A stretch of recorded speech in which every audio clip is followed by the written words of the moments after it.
कोशिश करते हैं उतने ही फंसते हैं। जिस तरह से जाल में मछली आ जाए तो जितना निकलने की कोशिश करती है उतनी ही फंसते जाती है।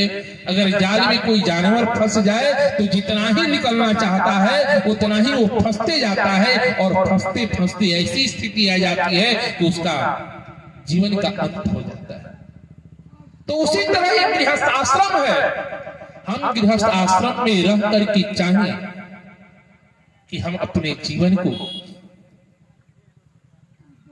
में भगवान का भजन करना शुरू करें तो भगवान का भजन हो नहीं पाता है। एक बार की बात कि देवर्षि नारद जी भगवान नारायण के पास गए, कारण कि देवर्षि नारद जी के जीवन में एक अहंकार आ गई। किस बात की? कि हम नारायण के सबसे बड़े भक्त हैं। क्या है? सबसे बड़े भक्त हैं। भगवान तो अपने भक्त के अहंकार का भक्षण करते हैं कि हमारे भक्त के जीवन में थोड़ी अहंकार आ गई तो अगर अहंकार रहेगा तो कभी ये मेरा भजन नहीं कर पाएगा।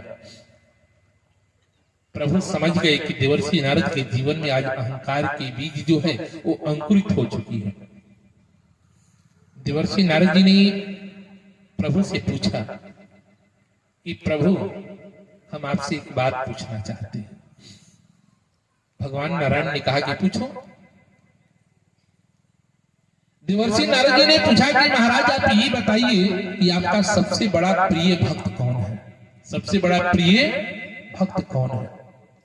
कारण कि देवर्षि जी को पता था कि हम भगवान नारायण के नाम के उपासक हैं और नाम के जापक हैं और भगवान नारायण की भक्ति हम हमेशा सदा सर्वदा अहर्निश किया करते हैं। इसलिए हमसे बड़ा अब इस दुनिया में कोई बड़ा भक्त भगवान नारायण का नहीं हो। ये देवर्षि नारायण के जीवन में ये मिथ्या अहंकार उत्पन्न हो गई। भगवान नारायण समझ गए कि देवर्षि नारद कहना क्या चाहता है, हमारे मुख से सुनना चाहता है कि हम कहें कि हमारा सबसे प्रिय भक्त नारायण के छोड़ करके इस जगत में इस दुनिया में कोई है नहीं। भगवान नारायण ने कहा कि नारद सबसे प्रिय भक्त हमारा जो है चला जाओ। कहां? तो अरवल जिला में कोनिका गांव है, वहीं पे फलाना व्यक्ति हमारा सबसे प्रिय भक्त मौजूद है। देवर्षि नारद जी का तो पहले तो अहंकार कि हमसे भी बड़ा भक्त इस दुनिया में है कोई? तो हाँ है। कहां है? तो अरवल जिला में कोनिका गांव में। देवर्षि नारद जी वहां से चले। देवर्षि नारद जी ने कहा कि उस घर का पता बता दीजिए कि हम जाकर के उस भक्त का दर्शन कर। देवर्षि नारद जी उतर करके उस कोनिका गांव में गए और जहां गए तो बहुत बड़ा किसान था। क्या था? बहुत बड़ा किसान था। उसके दरवाजे पे गए तो उसने देखा कि हमारे दरवाजे पे देवर्षि नारद आए हैं। अब संत को देख करके कौन सम्मान नहीं करेगा? संत को देख करके सब सम्मान करते हैं। जब किसान के दरवाजे पे देवर्षि नारद जी पहुंचे तो देवर्षि नारद जी को देख करके वो किसान अपने दरवाजा पे बैठाया और बैठा करके जलपान कराया और करा करके पूछा कि महाराज कोई हमारे लिए कोई सेवा हो तो बताइए। देवर्षि नारद जी ने कहा कि मैं आपके पास आया हूं और 2 दिन आज के यहाँ विश्राम नहीं करूंगा। उस किसान ने कहा कि मेरे जीवन का अहोभाग्य कि जो आप हमारे दरवाजे पे पधारे और जिसके दरवाजे पे संत पधार जाए तो ऐसे भी कहा जाता है कि संत का जिसके जीवन में दर्शन हो जाए तो भगवंत का दर्शन हो जाता है। ये निश्चित है कि जिसके जीवन में संत का दर्शन हो तो परमात्मा का दर्शन निश्चित है, ये अनिश्चित नहीं है। ये कब? ये हम नहीं कहते, भागवतकार कहते हैं। जब ध्रुव जी महाराज तपस्या करने के लिए चले बाल्यावस्था में, जब देवर्षि नारद का दर्शन हुआ तो ध्रुव के मन में विश्वास हो गया मेरी माँ कहती थी कि नारद देव दर्शन, कि जिसके जीवन में नारद का दर्शन हो जाए, संत का दर्शन हो जाए, तो परमात्मा का दर्शन स्वाभाविक है। अब कोई दुनिया की ताकत रोक नहीं सकती है कि मेरे जीवन में परमात्मा का दर्शन अब होगा कि नहीं होगा। ये निश्चित हो गया कि परमात्मा का दीदार जो है, परमात्मा का दर्शन जो है, अब हमारे जीवन में निश्चित है। ध्रुव के जीवन में अडिग विश्वास होगा। उस संत को देख करके किसान ने विचार किया कि चलो संत का दर्शन होगा, भगवान का दर्शन होगा। आगे ठीक है, अहोभाग कि आप हमारे दरवाजे पे आए हैं, आप दरवाजे पे रहिए। देवर्षि नारद जी ने कहा कि मैं आपके साथ रहूंगा, आप जहां रहेंगे वहीं पे मैं रहूंगा। किसान ने कहा कि ठीक है। वो किसान अपना हर बैल लेकर के चला खेत में। देवर्षि नारद जी भी उस किसान के पीछे पीछे लग गए। जब पीछे पीछे लग गए, वो दिन भर हल चलाया और शाम को अपना हल बैल लेकर के अपने दरवाजे पे आया। बैल को अपने नाद पे बांधा, चरण पे बांधा। बांधने के बाद दाना पानी, चारा पानी सब दिया। रात्रि हो गई, पैर हाथ धोया, देवर्षि नारद जी को खाने की व्यवस्था किया, अपने भी खाया। सोने की व्यवस्था, तो देवर्षि नारद जी ने कहा कि तू जहां सोएगा वहीं हमारी व्यवस्था करना। एक तरफ तख्त अपना लगाया और एक तरफ देवर्षि नारद जी के लिए लगाया। उस सोते वक्त किसान भगवान का नाम लिया और नाम लेकर के सो गया। देवर्षि नारद जी भी सो गए। सुबह जब किसान जगा तो भगवान का नाम लेकर के जगा और जगने के पश्चात फिर अपनी नित्य क्रिया में लग गया। गाय अपने जानवर को खिलाना, अपने खाना और खा पी करके फिर हल बैल लेकर के किसान अपने खेत पे। देवर्षि नारद जी भी गए। फिर दूसरे शाम को आए, पुनः वही क्रिया, खाया पिया सो गया, भगवान का नाम लेकर के सोया और भगवान का नाम लेकर के जगा। अब दूसरे दिन देवर्षि नारद जी अब यहाँ से चले कहाँ? भगवान नारायण के पास। भगवान नारायण के पास जब देवर्षि नारद जी पहुंचे तो देवर्षि नारद जी ने कहा कि महाराज, आप कहते हैं कि वो किसान हमारा सबसे बड़ा प्रिय भक्त है, हमने तो कभी आपके नाम का भजन करते उस किसान को देखा तक नहीं, और आप कहते हैं कि वो हमारा सबसे प्रिय बड़ा भक्त है। भगवान नारायण ने कहा कि इसमें कौन सी बड़ी बात है। भगवान नारायण ने एक पात्र दिया और पात्र में जो भी हो, अमृत हो या घी हो या पानी हो, भर दिया और भर करके उन्होंने कहा कि जाओ भगवान शंकर को दे करके आ जाए। देवर्षि नारद जी को दिए तो, लेकिन उन्होंने कहा कि एक काम करना, देखना इसमें से एक बूंद भी गिरना नहीं चाहिए। पूरी वो कटोरा लबालब भर दिया। अब देवर्षि जी जब नारद जी लेकर के जब चले तो उनके ध्यान तो कटोरे पे था कि इसमें से एक बूंद नीचे न गिरे। जब लेकर के भगवान शंकर के पास पहुंचे, भगवान शंकर भगवान नारायण की लीला को समझ गए। उन्होंने कुछ नहीं किया, एक पुष्प उठाया, उसी कटोरे में रख दिया, पात्र में डाल दिया और कहा कि भगवान नारायण के पास ले जाकर दे। लेकर के आए। देवर्षि नारद जी से भगवान नारायण ने पूछा कि देवर्षि नारद, तू ये बता, हमने तेरे जीवन में एक काम सौंपा और तूने वो कार्य करके लाया ना? देवर्षि नारद जी ने कहा, तू ये बता कि इतने क्षण में तूने मेरा कितनी बार नाम लिया, तूने मेरा नाम कितने बार लिया? तो देवर्षि नारद जी ने कहा कि महाराज, हमको फुर्सत कहाँ, अगर मैं आपके नाम का जप करता तो तब तक पता चलता कि इसमें से कटोरे से एक बूंद जल या घी गिर गया। तो हमारा तो ध्यान था उस कटोरे पे केंद्रित था, जिससे मैं आपके नाम की स्मृति भूल गया। भगवान नारायण ने कहा कि जब उस किसान के ऊपर हमने इतना बोझ दे रखा है कि इतने बोझ के बाद भी कम से कम सुबह और शाम तो मेरा नाम तो ले रहा है, तो उससे तो अच्छा कि इतने बोझ के तले दबने के बाद भी 2 बार नाम ले रहा है, लेकिन तूने तो एक बार भी नाम नहीं लिया। तो इससे अब तुम ही बता कि भक्त कौन है? देवर्षि नारद जी को स्वीकार करना पड़ा। कहने का मतलब, कहने का प्रयोजन कि गृहस्थाश्रम में रह करके गृहस्थ आश्रम में रह करके जो भगवान का जप कर ले, भगवान का स्मरण कर ले, भगवान का भजन कर ले, उससे बड़ा कोई जगत में भक्त होगा क्या? जंगल में तो सब लोग जाकर के तपस्या कर लेंगे, जंगल में जाकर के सब लोग भजन कर लेंगे, लेकिन घर में भजन करना मुश्किल रहता है। ये परमात्मा की सबसे बड़ी विशेष कृपा होती है, परमात्मा की सबसे बड़ी महती अनुकंपा होती है, तब कहीं जाकर के भगवान का भजन हो पाता है। कारण कि गृह कारज नाना जंजाला, कि गृह कारज में तो अनेकों बाधाएं, अनेकों समस्याएं आकर के जुड़ी रहती है, जिसके कारण हम भजन करने के लिए चलते हैं, तब तक एक समस्या हमारे पास आ जाती है। इसीलिए सब लोगों ने कहा कि दोहु दिशि समझ कहे सब लोगू आ सब विधि भरत सराहन जो। भरत जी हर तरह से सराहनीय योग है कि इस राजपाट को देखते हुए, राजपाट को करते हुए, घर गृहस्थी को चलाते हुए भरत जी परमात्मा के नाम की भजन कर रहे हैं। अब इससे बड़ा जगत में कौन महान होगा? वैसे भरत जी के चरणों में गोस्वामी जी ने वर्णन किया कि जासु नेम व्रत जाई न भरण।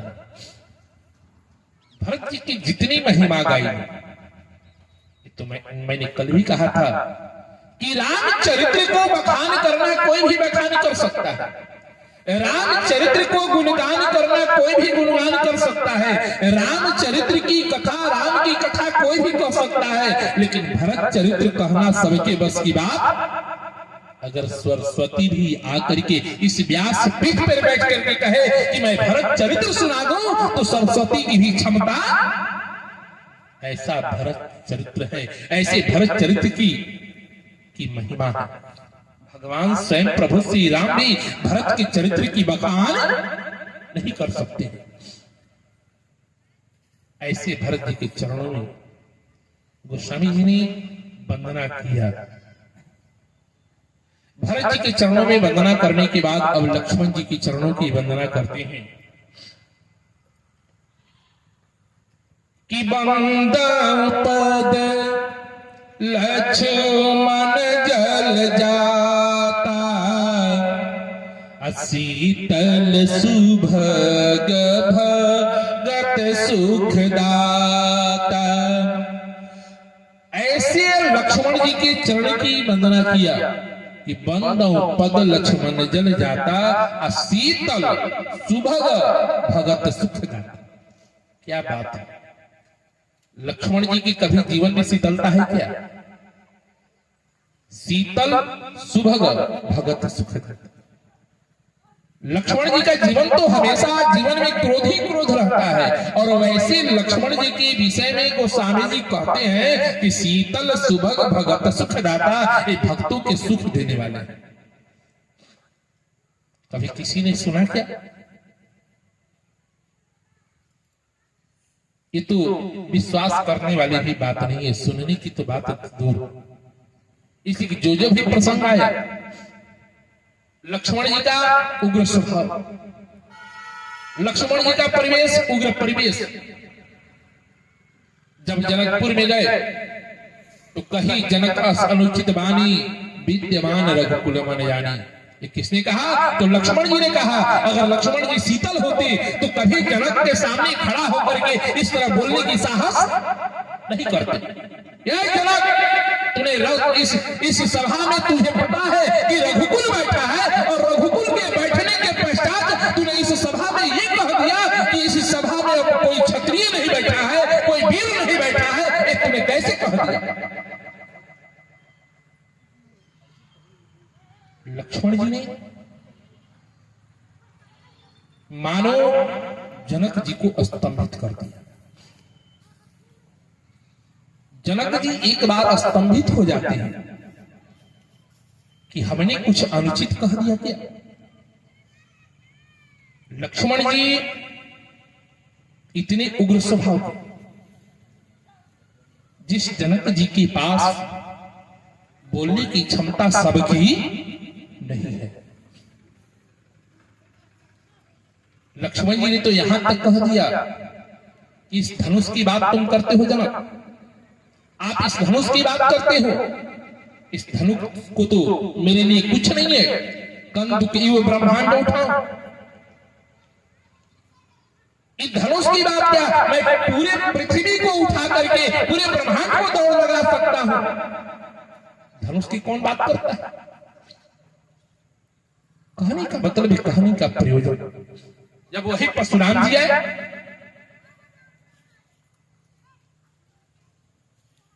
परशुराम जी के सामने भी लक्ष्मण जी का वही स्वभाव। लक्ष्मण जी तो एक ही शब्द में कह दिया कि महाराज इस धनुष पे किस लिए ममता करते हैं आप संत महात्मा? और संत महात्मा के जीवन में इतनी बड़ी आसक्ति हमने आज तक जीवन में कभी देखा नहीं है। और आपके जीवन में ये आसक्ति जो है, ये आपके जीवन में शोभा नहीं देती है। अरे संत महात्मा के जीवन में जब आसक्ति ही हो जाए तो फिर संत महात्मा किस बात की? ऐसा भला शब्द कोई संत महात्मा से कह सकता है क्या? जितने परशुराम जी शांत होते उतने ही लक्ष्मण जी अंगुली लगा करके उनको उत्तेजित कर देते। बार बार लक्ष्मण जी परशुराम जी शांत होते और बार बार लक्ष्मण जी उत्तेजित कर देते। ये कहां से कलता की बात आई? गोस्वामी जी ने कहा कि नहीं, लक्ष्मण जी शीतल है, बंद पद लक्ष्मण जल जाता, कि मैं लक्ष्मण के चरणों में बंधन करता हूं। कैसे है? तो शीतल सुभग भगत सुख दाता, भक्तों के जीवन में सुख देने वाले हैं। किसके जीवन में? भक्तों को। अब पहला हम दिखा रहे हैं, जब लक्ष्मण जी, राम और लक्ष्मण और जानकी जी का वनवास हुआ तो लक्ष्मण जी, विजय बाबा बोलिए प्रेम से कृष्ण भगवान की। उस वक्त की स्थिति याद कीजिए, जब राम जी और जानकी जी श्रृंगबेरमपुर में गंगा के किनारे पत्तों की सेज पे जब सो रहे थे। पत्तों की सेज पे जब राम जी और जानकी जी सो रहे थे तो निषाद राज के मुंह से शब्द निकल गया, क्या? कि कई नंदनी मंदमती कठिन कुटिलपन जान। निषाद राज ने कैकेयी को जब दोष देने लगा कि कैकेयी ने राम को वनवास दे दी, कैकेयी ने राम और जानकी जी को वनवास दे दी, ये कैकेयी को शोभा नहीं दे रहा। जब कैकेयी को दोष देना निषाद राज ने शुरू किया तो लक्ष्मण जी ने निषाद को रोका कि निषाद, इसमें कैकेयी का कोई दोष नहीं है। लक्ष्मण जी ने जब कहा कि कैकेयी का दोष नहीं है, और विचार कीजिए कि यही लक्ष्मण सुमित्रा जी के जब पास गए तो सुमित्रा मैया से कहा कि राम वनवास का कारण तो कैकेयी है, कैकेयी ने राम को वनवास दी है। यही लक्ष्मण जी कहते हैं, और यही लक्ष्मण जी कीमत से कहते हैं कि इसमें कैकेयी का कोई दोष नहीं है। विचार कीजिए, कीमत ने कहा तो फिर लक्ष्मण जी ने कहा कि कोई किसी को दुख नहीं देता है, कोई किसी को सुख नहीं देता है, कि कौन का सुख दुख कर दाता, निज कृत करना भोग सब भ्राता। कि कोई किसी को न दुख देता है, कोई किसी को न सुख देता है। व्यक्ति के जीवन में तो अपने कर्मों का दुख और सुख अपने कर्मों से मिलता है। विधाता को हम दोष लगा देते हैं कि विधाता ने हमारे जीवन में बड़ा कष्ट दिया है, बड़ा दुख दिया है, कोई भी कह देता है। लेकिन विधाता कभी किसी को दुख नहीं देते हैं। हम अपने कर्मों से अपने जीवन में दुख और सुख की प्राप्ति करते हैं। लोग भले कहते हैं, अगर देना होता तो शास्त्रकार कहते हैं कि जीव अपने कर्म के अनुसार दुख दुख और सुख पाता है कि कर्मणा जायन्ते जन्तु कर्मणैव विलीयते दुःखम सुखम भयम क्षेमम कर्मणैव अधिपद्यते। कि जीव जो है अपने कर्म के अनुसार अपने जीवन में दुख और सुख की प्राप्ति करता है। कर्मणा जायन्ते जन्तु कर्मणैव विलीयते दुःखम सुखम भयम क्षेमम कर्मणैव अधिपद्यते। कि जीव अपने जीवन में कर्म के अनुसार दुख और सुख की प्राप्ति करता है। न कोई किसी को दुख देता है, न कोई किसी को सुख देता है। सुख और दुख तो हमारे अपने कर्म से मिलते हैं। इसका उदाहरण देखना चाहते हैं तो भागवत की कथा आप लोगों ने सुनी होगी। भागवत की कथा आप लोगों ने सुनी होगी। भागवत में वर्णन आता है कि जब उत्तरा के गर्भ को भगवान श्री कृष्ण ने जब रक्षा की,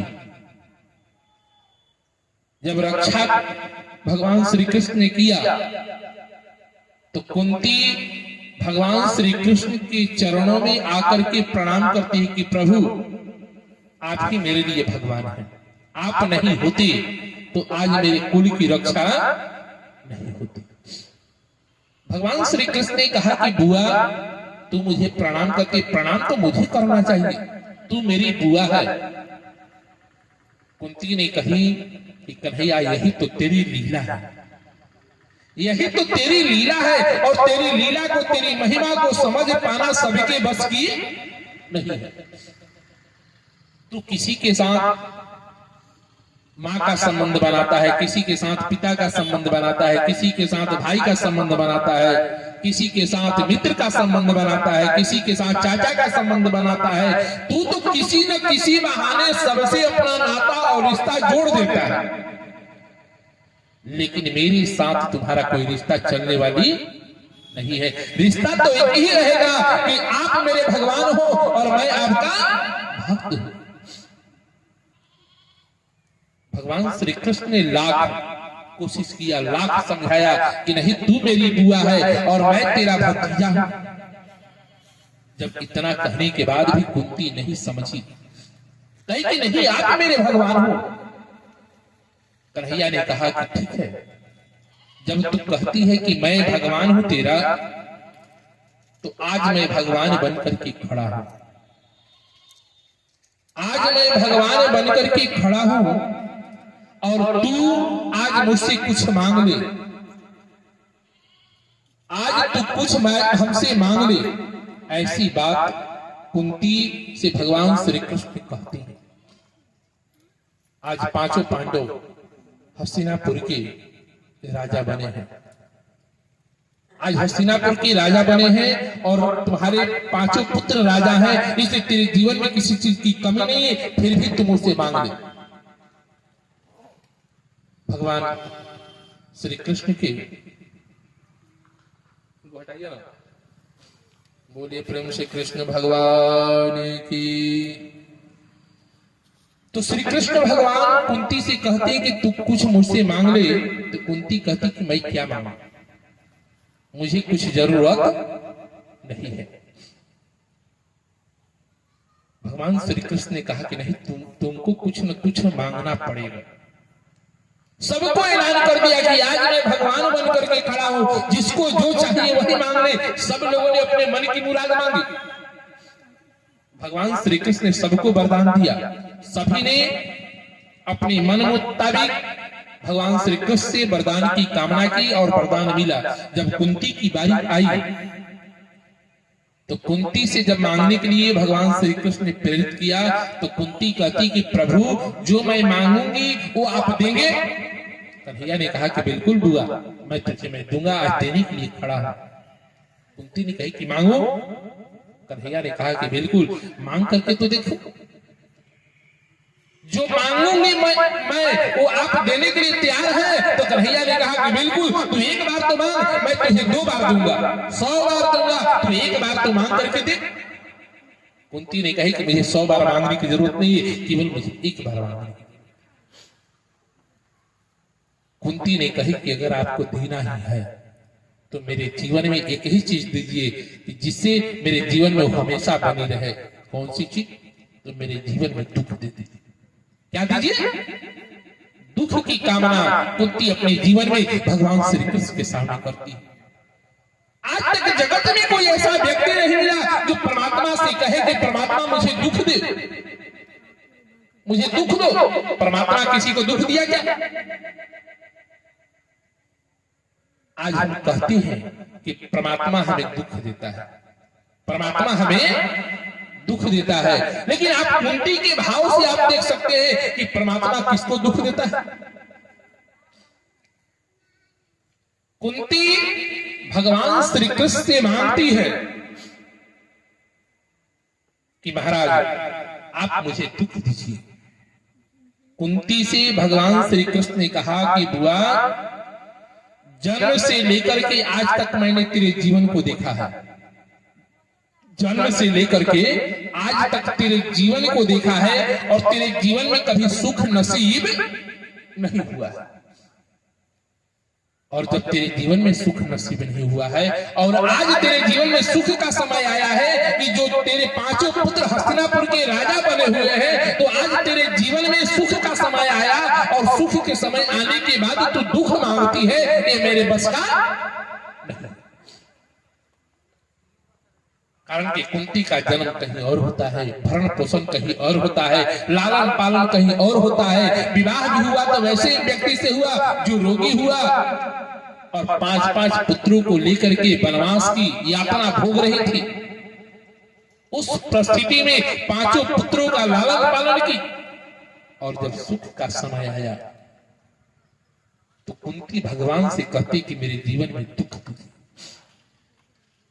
प्रभु भगवान श्री कृष्ण ने अपना दोनों हाथ उठा दिया कि मेरे जीवन में तू सब कुछ मांग सकती है, लेकिन मैं तुझे दुख देने वाला नहीं हूं।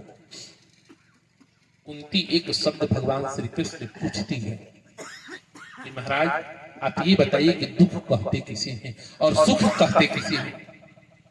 आप इस संपत्ति को मान लीजिए, संपत्ति मिल गया तो मेरे जीवन में सुख मिल गया, और जिसके जीवन में संपत्ति नहीं है वो दुखी है।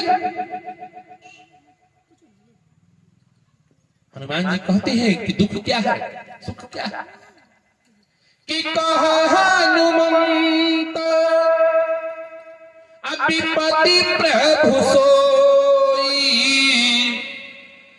जब जब सुमिरन भजन न होई। कि हमारे जीवन में विपत्ति तो तब आती है कि जब हमारे जीवन से परमात्मा की स्मृति समाप्त हो जाती है, तब हमारे जीवन में दुख तो तब आता है जब परमात्मा की भजन समाप्त हो जाता है। तब वही कुंती भगवान श्री कृष्ण से पूछती है कि क्या विपत्ति को विपत्ति कहते हैं, क्या संपत्ति को संपत्ति कहते हैं। विपदा नैव विपदा संपदा नैव संपदा। भगवान श्री कृष्ण ने कहा कि नहीं, विपत्ति को विपत्ति नहीं कहते हैं, संपत्ति को संपत्ति नहीं कहते हैं। तो फिर भगवान श्री कृष्ण ने कहा कि नारायणो विस्मृति विपदा नारायणो स्मृति संपदा। कि जिसके जीवन में नारायण की विस्मृति आ जाए उसके जीवन में उसी दिन विपत्ति का समावेश हो जाता है, और जिसके जीवन में नारायण की स्मृति आ जाए ना, उसी दिन उसके जीवन में संपत्ति का समावेश हो जाता है। कुंती तो कही कि यही तो मैं चाहती हूं। जब संपत्ति को संपत्ति नहीं कहते, विपत्ति को विपत्ति नहीं कहते हैं, और सबसे बड़ी संपत्ति नारायण की स्मृति है, तो जब तक मेरे जीवन में विपत्ति नहीं आएगी ना, तब तक आपकी स्मृति बनने वाली। आप तो चाह रहे हैं कि वैभव सम्राज ये स्वर्ग दे दे और मैं अपने पीछा इस भक्तों से मैं अपने पीछा छुड़ा लूं। कुंती तो कही कि हमें वो दिन याद है कि जब जब मेरे जीवन में संकट का बादल छाया, जब जब मेरे जीवन में परेशानियां आई, तब तब कन्हैया आकर के मेरे जीवन में उस संकट से आकर के उबारा और मेरे जीवन की रक्षा की। आप यही चाहते हैं ना कि वैभव और संपत्ति दे करके इस कुंती से अपना पिंड छुड़ा लो। मुझे वही विपत्ति चाहिए। वो सुख किस बात की कि सुख के माथे सील पड़े जो नाम हृदय से जाए, बलिहारी वा दुख की जो पल पल नाम। कहानी का मतलब है, कहानी का प्रयोजन कि व्यक्ति के जीवन में दुख और सुख परमात्मा नहीं देते हैं। दुख और सुख तो हमारे अपने जीवन में अपने कर्मों के अनुसार मिलता है कि को न काऊ सुख दुख कर दाता निज कृत कर्म भोग सब। लक्ष्मण जी ने यही बात केवट से कही कि प्रभु के जीवन में कैकेयी जो है ये दुख नहीं दी है, कैकेयी ने वनवास नहीं दी है, ये तो अपने जीवन में कर्मों के फल की प्राप्ति, अपने कर्मों के फल को पा रहे हैं। केवट को तभी पता चला कि ये नारायण है, तभी पता चला कि ये ब्रह्म है। लक्ष्मण जी ने रात्रि भर निषाद राज को प्रभु के विषय में सुनाया, प्रभु की महिमा का बखान किया, और वही केवट प्रभु से कहता है कब कि मांगी नाव न केवट आना, कही तुम्हारे रम मैं जाना, कि मैं आपकी मर्म को जानता हूं, मैं आपकी महिमा को जानता हूं। वही केवट कहता है। लक्ष्मण जी तो ऐसे हैं जो भक्तों के जीवन में सुख प्रदान करते हैं। जिस तरह से केवट के जीवन में सुख की प्राप्ति, भगवान लक्ष्मण जी भक्तों के लिए सबसे प्रिय है। इस लक्ष्मण जी के विषय में सुनने के लिए कि बंदो पद लक्ष्मण जल जाता, शीतल सुभग भगत सुखदाता, इसके विषय में कल इसी के साथ वाणी का विराम रहेगा और सभी राम भक्तों को जय श्री राम रहेगा। आप सभी समय से आएंगे तो समय से कथा चालू होगी, 3:30 से 5, इसी के 5 बजे तक कथा समाप्त हो जाएगी आरती से। इसी की सुई जितनी है उतनी ही रहेगी, उससे आगे बढ़ेगी नहीं। तो आइए इसी के साथ वाणी का विराम रहेगा और सभी राम भक्तों को जय श्री राम रहेगा। 2 बार प्रभु का नाम, और कल से 3:30 बजे ये जो कथा जो है ये आपकी 10 फरवरी तक ये चलता रहेगा। 11 फरवरी को जग समापन होगा। ये जो कथा आप लोग के बीच श्रवण करने का समय जो है, मैं प्रतिदिन कह रहा हूं कि 3:30 बजे से लेकर के ये आपका 5 बजे तक ही कथा चलेगी। तो आइए इसी के साथ वाणी का विराम, 2 बार भगवान का नाम, उसके पश्चात आरती और तब प्रसाद लेकर के तब घर की ओर प्रस्थान करेंगे। कि श्री राम जय राम जय जय राम, श्री राम श्री राम जय राम जय जय राम, श्री राम जय जय विघ्न हरण हनुमान, जय जय जय जय संकट हरण हनुमान, जय जय श्री राम जय राम जय जय राम, श्री राम जय राम जय जय राम, श्री राम जय राम जय जय राम, श्री राम राम कह नर मैया हो, बीतल जाता समैया, राम राम कहना या जाता समय बीतल जाता समैया, जाता समय बीतल या जाता समय बीतल जाता समैया, जाता समय बीतल या राम राम कह नर मैया हो बीतल जाता समैया। राम राम कह नर मैया या जाता समय भैया जाता समैया। जाता समय भैया या जाता समैया बाबू जाता समैया। जाता समैया बाबू या राम राम कह नर मैया हो बीतल जाता समैया। राम राम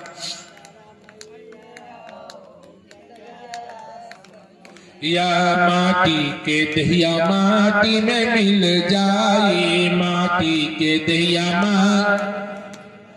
कतनो तू खैबा मलैया हो बीतल जाता समैया। कतनो तू खैबा